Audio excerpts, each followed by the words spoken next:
Nagsisimula ang pelikula sa pagpapakita ng isang puting kotse na tumatakbo sa isang kalsada.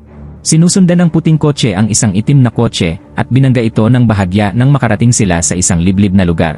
Matapos nito, bumaba ang mga driver mula sa kani-kanyang mga sasakyan at ang lalaki mula sa itim na kotse ay kumuha ng mga litrato ng mga pinsala sa kanyang kotse baka sakaling hingin ito ng kanyang insurance company.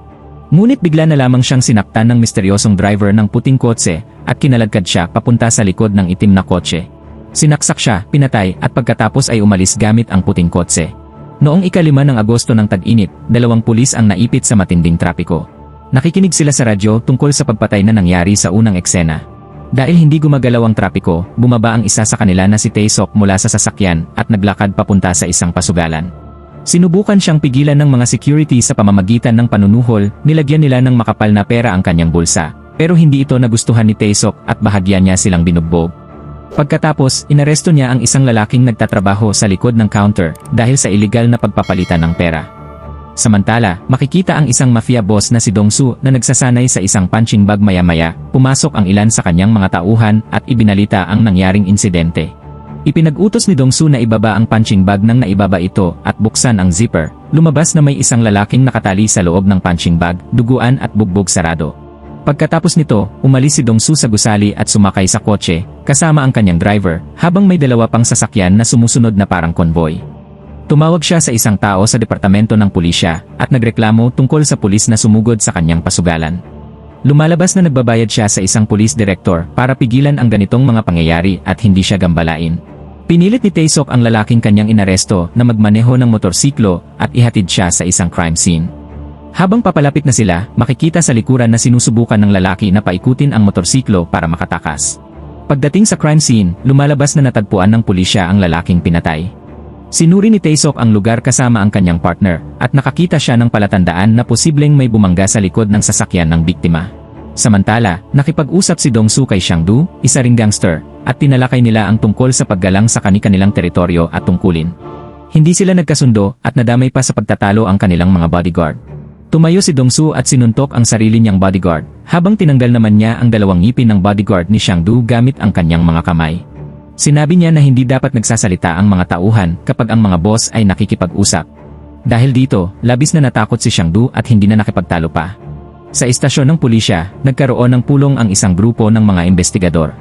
Sinuri nila ang buhay ng biktima kung saan nalaman nilang wala naman itong utang at wala ring kaaway. Pagkatapos, sinubukan nilang bumuo ng profile tungkol sa pumatay sa lalaki. Iminungkahi ni Tae-sok na malamang na isang serial killer ang may gawa dahil may 2 pang pagpatay na nangyari kung saan ginamit ang kutsilyo na kapareho ng haba. Hindi sumang-ayon ng ibang mga pulis sa kanya at kasabay nito ay pinagalitan siya ng direktor dahil sinalakay niya ang pasugalan kahit wala siyang utos na gawin yon. Ngunit hindi nagbago ang isip ni Tae-sok, ang gusto lang niya ay mahuli ang masasamang tao. Lumabas si Dong-soo ng gusali habang may bodyguard na may hawak na payong sa ibabaw ng kanyang ulo. Inutusan niya ang kanyang driver na ihatid ang ibang tauhan pauwi dahil hindi naman siya lasing at kaya niyang magmaneho mag-isa. Habang nagmamaneho si Dong-soo at may kausap sa telepono, biglang may sasakyang bumangga sa likod ng kotse niya. Bumaba sila pareho ng driver mula sa kanilang mga sasakyan. Ngunit ang lalaki sa kabila ay hindi pangkaraniwan, siya ang serial killer. Ayaw ni Dong-soo na i-report sa insurance ang aksidente, kaya naglakad na lang siya palayo. Pero hindi siya pinayagan ng killer. Maya-maya, bigla nitong sinurpresa si Dong-soo at 2 beses siyang sinaksak. Ngunit hindi madaling patumbahin si Dong-soo. Nagkaroon ng matinding laban at kalaunan ay nakuha niya ang kutsilyo mula sa killer at siya naman ang nanaksak pabalik. Nakabalik ang killer sa kanyang kotse at sinagasaan si Dong-soo bago tumakas. Dinala si Dong-soo sa ospital habang ang kanyang mga tauhan ay naghanap at pumatay ng ibang mga kriminal bilang paghihiganti. Samantala, nilinis ng serial killer ang kanyang kutsilyo at inasikaso ang sugat niya. Pagkatapos, naglakad siya sa isang bukas na lugar, nakahanap ng panibagong target, isang matandang lalaki, at sinaksak ito. Nagising si Dong-soo sa ospital at nakipag-usap sa kanyang bodyguard. Wala siyang ideya kung sino ang umatake sa kanya, ngunit sinabi niya sa kanyang tauhan na hanapin ang isang puting sedan. Ilang sandali, dumating si Tae-sok upang kunin ang kanyang pahayag, ngunit wala siyang ibinigay na impormasyon. Sinuri ni Tae-sok ang kotse ni Dong-soo at napagtanto niya na isang puting kotse ang bumangga sa likod nito, kaya malamang na isang tao lang ang may gawa. Kinausap niya ang police director at sinabing itigil na nito ang pagtatakip kay Dong-soo. Ayon sa kanya, kailangan nila itong dalhin para sa interogasyon dahil nakita mismo ni Dong-soo ang mukha ng umatake sa kanya. Idinagdag pa niya na tama ang hinala niya tungkol sa serial killer na malamang ito rin ang may gawa, dahil sino pa ba ang may lakas ng loob na umatake sa isang leader ng gang. Ngunit ayaw na siyang pakinggan ng direktor at pinalayas siya sa opisina. Sa isang montage, makikita ang serial killer na huminto sa isang gasolinahan para kumuha ng kape mula sa vending machine. May napansin siyang lalaki at agad niya itong sinaksak hanggang mamatay. Samantala, inilalarawan ni Dong-soo ang mukha ng killer sa isang sketch at halos eksakto ang pagkakagawa nito. Ibinigay ni Dong-soo ang sketch sa kanyang bodyguard at inutusan itong hanapin ang salarin bago pa ito maunahan ng pulisya. Habang nagmamaneho ng truck ang killer, may isang lalaking nagising, natutulog pala ito sa loob ng cabin, ngunit agad din siyang pinatay ng serial killer. Ngunit habang nangyayari iyon, nahulog ang kutsilyo mula sa truck at napunta sa gilid ng kalsada. Samantala bumisita muli si Tae-seok kay Dong-soo upang hingan uli ito ng impormasyon tungkol sa killer. Sinabi niya na baliw ang killer at kailangan itong mapigilan bago pa may mas marami pang mamatay. Ngunit hindi pa rin nagbigay ng kahit anong impormasyon si Dong-soo. Kalaunan, sinabi ng kanyang bodyguard na hindi maganda ang takbo ng kanilang mga negosyo. Kumakalat na ang mga chismis tungkol sa kanya matapos siyang atakihin. Dahil dito, nagpasya si Dong-soo na kailangan niyang hanapin at patayin ang killer upang linisin ang kanyang pangalan at maibalik ang respeto sa kanya. Natagpuan ng mga tauhan ni Dong-soo ang puting kotse at ang kutsilyong ginagamit ng killer sa pagpatay. Matapos nito, inanyayahan ni Dong-soo si Tae-seok na makipagtulungan sa paghahanap sa salarin. Kung si Tae-seok ang unang makakita, maaari niya itong dalhin sa hustisya, ngunit kung si Dong-soo ang mauna, siya ang magpaparusa rito ayon sa gusto niya. Ibinahagi nila ang lahat ng impormasyong mayroon sila, at ipinakita ni Dong-soo ang kanyang kamera na palihim na nagre-record habang nag-uusap sila. Siyempre, kailangan niya ng paniguradong collateral sa pakikipagtulungan sa isang pulis. Kaya ngayon, magkasamang nagtatrabaho ang isang gangster at isang pulis para hulihin ang demonyong killer. Pinaniniwala ang nasa edad 35 ang killer. Ibinahagi ni Tae-seok ang planong ito sa kanyang partner at isa pang opisyal kung saan tutulungan nila ang mga gangster na mahanap ang killer at pagkatapos ay arestuhin nila ito.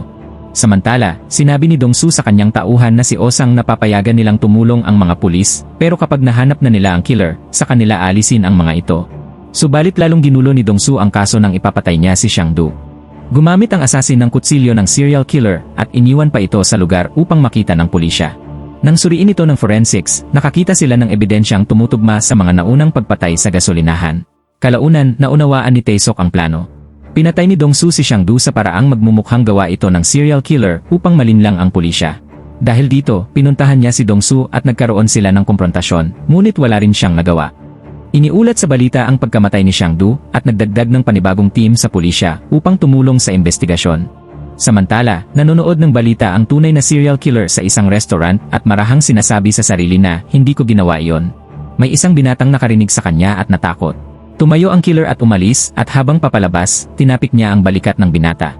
Sa libing ni Sang-do, naroon ang serial killer sa gitna ng mga tao at binabantayan si Dong-soo. Nilapitan niya ang bodyguard ni Sang-do at binigyan ito ng isang sulat na nagsasabing, pinatay si Sang-do gamit ang aking kutsilyo pero hindi ako ang gumawa nito. Ang sketch ng kanyang mukha ay tumuturo kay Dong-soo. Samantala, masusing sinuri ni Dong-soo at Tae-seok ang puting kotse at nakakita sila ng bahid ng dugo sa ilalim ng gulong na posibleng magturo sa pagkakakilanlan ng killer. Subalit bigla silang inatake ng isang grupo ng mga lalaki na pawang mga tauhan ni Sang-do. Nagkaroon ng matinding laban, ngunit nagawa nilang dalawa na talunin ang mga ito. Kalaunan, nakakuha ng lead si Tae-seok at ang kanyang mga kasama tungkol sa serial killer at nakita pa nila ito ng personal. Hinabol nila siya sa mga kalsada pero nakatakas pa rin ito. Natuklasan nila ang isang lugar kung saan kumain at uminom ang killer, kaya hinanap nila ang bote na ginamit niya. Pumunta rin sila sa isang pabrika kung saan dinadala ang mga bote para i-recycle, kasama ang forensics team upang makahanap ng panibagong ebidensya o lead. Samantala, gumagawa si Dong-soo ng mga bagong koneksyon upang maibalik sa dati ang kanyang negosyo. Sa police department, may isang babaeng nagtatrabaho sa forensics na nagbigay kay Tae-seok ng isang file. Iminungkahi niyang hanapin ang isang lalaking matagal nang nawawala dahil may fingerprint na tumutugma sa nakita nila sa gulong ng puting kotse. Maaaring panlilin lang ito pero marapat pa ring imbestigahan. Pinuntahan ni Tae-seok ang isang bahay na inuupahan ng pinaghihinalaan niyang killer. Kinausap niya ang landlady na nagsabing mabuting tao ang umuupa roon at hindi kailanman nagdulot ng problema. Nakakita rin si Tae-seok ng ilang litrato at iba pang ebidensya. Nang ikumpara niya ang larawan sa sketch mula sa paglalarawan ni Dong-soo, napatunayang ito nga ang serial killer. Ipinaalam ni Tae-seok sa kanyang mga kasama at kay Dong-soo ang natuklasan at agad silang kumilos. Ipinakalat nila ang larawan ng killer at hinanap siya sa buong lungsod, ngunit silang napala. Dahil pagod na, nagpa siya silang magpahinga muna. Naghihintay si Dongsu kay Taesok sa isang tagpuan habang umuulan. Isang babaeng estudyante ang naghihintay ng bus sa tabi niya, kaya ibinigay ni Dongsu ang kanyang payong upang maprotektahan ito sa ulan. Habang kumakain naman sina Dongsu, Taesok, at ang kanilang mga tauhan, napansin nila ang balita sa TV kung saan natagpuang patay ang estudyanteng binigyan ni Dongsu ng payong. Nagalit si Dongsu sa naibalita, kaya agad silang tumayo at muling hinanap ang killer. Sa pagkakataong ito, nakita nila ang killer sa loob ng isang sasakyan at nagkaroon ng habulan. Binangga ni Dongsu at Osang ang sasakyan ng killer, pati na rin si Taesok.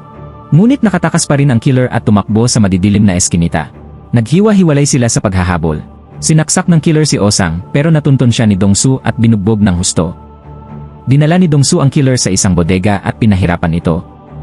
Nang handa na siyang pugutan ito ng ulo, biglang sumalpok si Taesok gamit ang kanyang sasakyan at napatumba si Dongsu. Formal niyang inaresto ang killer at dinala sa istasyon ng pulisya.